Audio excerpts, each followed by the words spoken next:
ఆ వీడియోలో కరుణాకర్ గాని ఆవిడ గాని ఆ టైటిల్ అది పెట్టాడు, 24 ఏళ్ల క్రైస్తవ జీవితాన్ని కళ్ళతో తన్ని కట్లు తెంచుకుని బయటకు వచ్చేసారట. చూడు ఎంత అబద్ధాలు, వాడు బతికే అబద్ధాలు. నువ్వు చెప్పాలి అబద్ధాల గురించి. నీ బతుకులో నా చెప్పు. ఏదో 2008 ఆవిడే చెప్తుందిగా. బయటకు వెళ్ళిపోయింది నామకార్థంగా అలా కొనసాగుతుంది పూర్తిగా. అంటే పూర్తిగా బయటకు రాకుండా నామకార్థంగా నామకార్థంగా అంటే ఏంట్రా? ఇప్పుడు నీ పెళ్ళం నీతో కాపురం చేస్తుంది, నామకార్థంగా కాపురం చేస్తుందా నిజంగా చేస్తుందా చెప్పు? నామకార్థంగా అంటే ఏంటి? నామకార్థ క్రైస్తవులు ఈ నా కొడుకులు కొత్త కొత్త పదాలు తయారు చేసి కొత్త కొత్త కాన్సెప్ట్లు తీసుకొచ్చి నిజ క్రైస్తవుడు, నిజదేవుడు, నా బొచ్చులో నిజం, నిజమనే పదానికి వాల్యూ తెస్తున్నారు ఈ నా కొడుకులు. నామకార్థంగా అంటే ఏంటి? పాస్టర్ అమ్మకి అంత బానిసత్వం చేసినా కూడా నామకార్థ క్రైస్తవులా? ఇంకా మొత్తం నాకాలా? వాళ్ళ కాళ్ళు నాకాల, బూట్లు నాకాలా ఏంటి? చిన్నమ్మాయిని ఏకంగా పరిచర్యకి ఇచ్చేయండి అని అడిగిందంట. మరి ఇప్పటికి వాళ్ళ అమ్మాయి ఏదో వీడియో చూసో లేకపోతే ఆ రెప్కా వీడియో చూసో ఇప్పుడు చూపించేసరికి ఇంకా పూర్తిగా క్రిస్టియానిటీ మంచిది కాదనుకొని పూర్తిగా రియలైజ్ ఉంటది. అయితే దాని అంతటి ఏం చేస్తుందంటే ఈ మధ్య కాలంలో ఆవిడ ప్రార్థనకి వెళ్ళకపోయినా, సన్నిధిలో గడపకపోయినా, ఆరాధనలో కొనసాగకపోయినా, సేవకులతో వారి విశ్వాస జీవితం కొనసాగించకపోయినా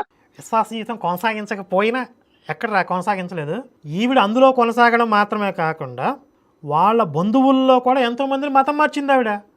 మాధవీలత గారు ఆవిడ ఎంత బలంగా నమ్మకపోతే, ఎంత అంటే ఆ పాయిజనైజ్డ్ ఐడియాలజీని తలకెక్కించుకోకపోతే అంతమందిని కరిసిద్ది ఆవిడని. అడిగే కదా ఈ ప్రశ్నలన్నీ.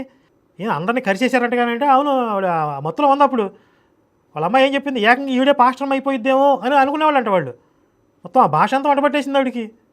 గుప్పిళ్ళు ఇప్పాలి, ఆవిడే పాస్టర్ అయిపోయిద్దేమో అనే అభిప్రాయం కలిగేంతగా నమ్మింది ఆ యేసు మతాన్ని. పాస్టరమ్మని నమ్మింది. నామకార్థ క్రైస్తవులు అంటే ఈ నా కొడుకులు చూడండి, పందులు తిన్నట్టు తిని పేకల దాకా ఈ నా కొడుకులు ఆంబోతులు తిన్నట్టు తిని అరక్క కొట్టుకుంటున్నారు ఈ నా కొడుకులు. ఇల్లు కొనసాగించామని ఈవిడే చెబుతూ 4 ఏళ్ళు అయిపోయిందని చెబుతూ 24 ఏళ్ళగా అందులో ఉండి బయటకు వచ్చేసామని ఇతగాడుతో చెప్తే ఇతగాడు 24 ఏళ్ల క్రైస్తవ జీవితాన్ని తల్లి బయటకు వచ్చేసారు అన్నాడు. తన్నెర్రా నా కొడక, కాలుతో తంతే మళ్ళీ తల కిందులుగా పడింది నీ క్రైస్తవ మాఫియా. తన్ని బయటకు వచ్చారు. 24 ఏళ్ల క్రైస్తవ జీవితాన్ని తన్ని బయటకు వచ్చేసారు అంటే మరి 24 ఏళ్లలో వీళ్ళు ఏం నేర్చుకున్నారనమాట? మీరు భలే నేర్పుతారు. మరి ఏం నేర్పుతారా మీ చర్చిల్లో? 24 ఏళ్ళు కాదురా, 40 ఏళ్ల నుంచి అందులో పడి సస్తన్న వాళ్ళని తీసురా, వాళ్ళకి బైబిల్ గురించి ఏం తెలుసో మాట్లాడదాం. ఎవరికి బైబిల్ గురించి తెలియదు, ఎవడో బైబిల్ చదవడం. ఛాలెంజ్ ఇది. నా కళ్ళతో నేను చూసి ఎంతోమంది క్రైస్తవులు అసలు బైబిల్ చదవరాడు. ఈ ఆదివారం నాడు గొర్రెలు సంకలు పెట్టుకుని వెళ్తాయి కదా, బైబిల్ ఈ సంకలు పెట్టుకుని వెళ్తారు, కూర్చుంటారు అంతే. ఈ పాస్టర్ గడు 2 వాక్యాలు బట్టి వస్తాడు. మత్తయి సువార్త 30:3 ఏమంటామన్నాడు యేసయ్య అంటే, యేసయ్య మార్గమును పోవచుండుగా అని పక్క నుంచి ఒకటి చదివిద్ది. ఆ మార్గమును పోవచుండుగా అని ఈడు అంటాడు.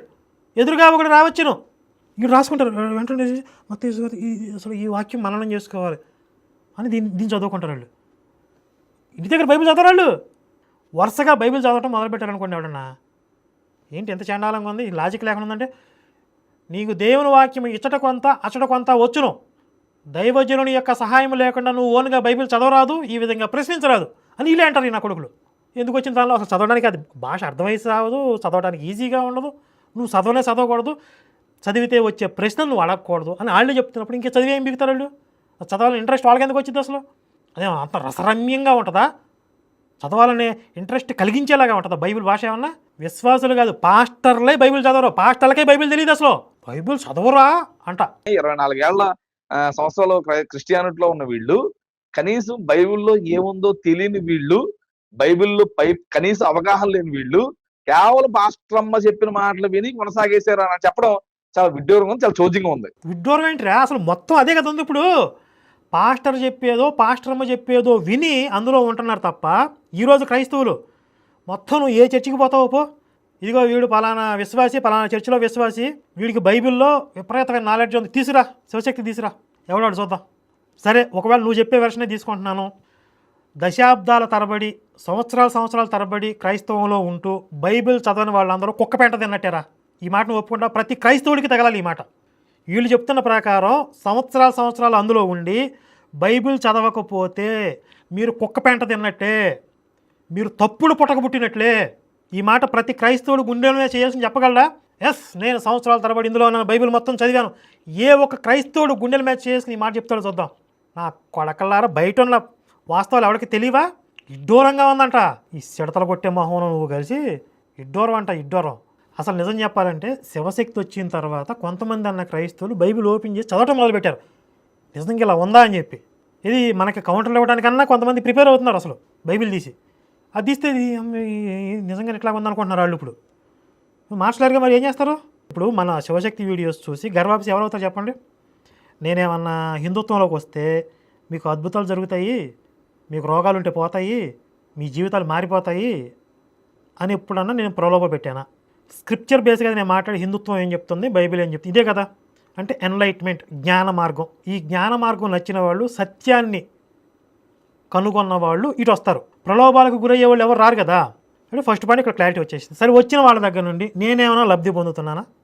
అంటే మీరు అందరూ నాకు 10% ఇవ్వాలి, కనీసం 1% ఇవ్వాలి అని గర్వాప్సి అయిన వాళ్ళు నేను ఎవరైనా అడిగానా? ఇంకా చెప్పాలంటే దయనీయ స్థితిలో ఉన్న వాళ్ళకి శివశక్తి నుండి మేమే సహాయం చేసాం.